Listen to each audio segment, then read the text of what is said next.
जालौन से इस वक्त की बड़ी खबर। जालौन में डिप्टी सीएम ब्रजेश पाठक का बड़ा बयान। अयोध्या वर्ल्ड क्लास सिटी के रूप में हो रहा है विकसित। रामायण रिसर्च सेंटर और रामायण संग्रहालय भी अयोध्या में बनाया जाएगा।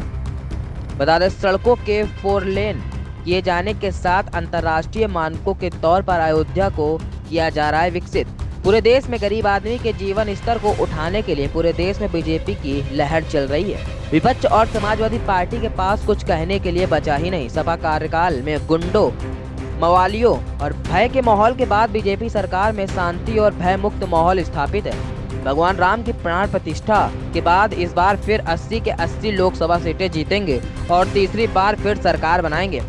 जालौन के कोस्ट कस्बे में केंद्रीय राज्य मंत्री भानु प्रताप सिंह वर्मा की पत्नी की श्रद्धांजलि सभा 12वीं में शामिल होकर शोककुल परिवार को सांत्वना देने पहुंचे थे डिप्टी सीएम ब्रजेश पाठक।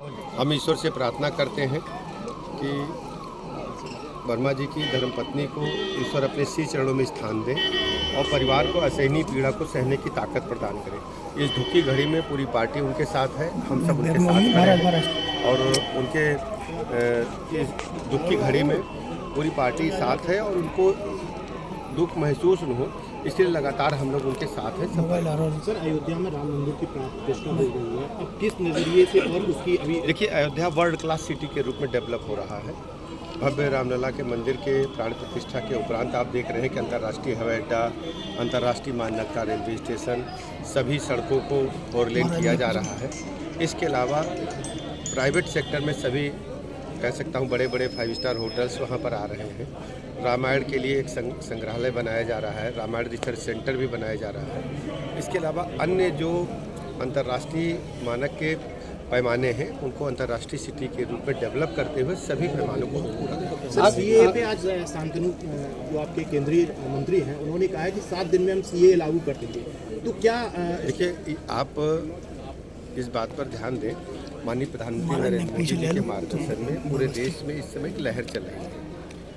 गरीब आदमी के जीवन स्तर को ऊपर उठाने में भारतीय जनता पार्टी कामयाब हुई है मोदी जी के नेतृत्व में।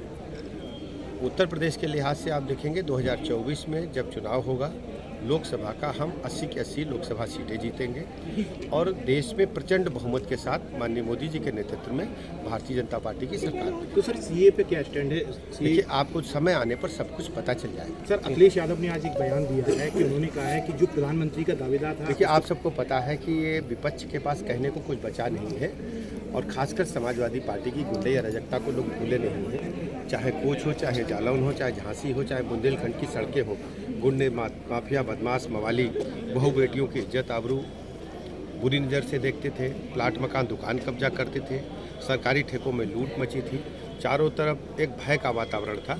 हमारी सरकार ने उत्तर प्रदेश में कानून का राज स्थापित किया।